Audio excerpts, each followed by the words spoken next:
আওয়ামী লীগের প্রত্যেকটা নেতাকর্মী এখনো ডেডিকেটেড। তাদেরকে যদি এখন রাজপথে ডাকা হয়, আপনি এইখানে দেখবেন যে এখানে 40-50 জন এমনি জড়ো হয়ে গেছে। ঢাকার বাইরের গুলা তো আসেই নাই মনে করেন।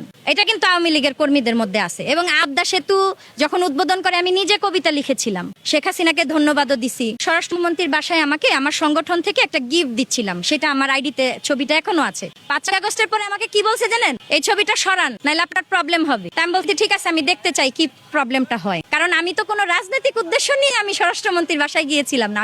আওয়ামী লীগের আমলে কিন্তু ছাত্রলীগ খুবই বড় একটা রাজনৈতিক দলের একটা ছাত্র সংগঠন। আজকে যখন সরকার পতন হলো, তখন কিন্তু এদেরকে আর কেউ দেখছে না। যার যার মতো মন্ত্রীরা তার মতো সুন্দর চুরি চামারি করে, টাকা পয়সা লোপাট করে, পাচার করে নিয়ে তারা সুন্দর করে যার মতো, আপনারা দেখছেন শামীম ওসমান সাহেবের ভিডিও বের হয়েছে, কয়েকজন মন্ত্রীর এরকম ভিডিও বের হয়েছে যে তারা খুব আয়েসে কিন্তু বিদেশে আছেন, কিন্তু তাদের নেতাকর্মীরা কি দোষ করছে?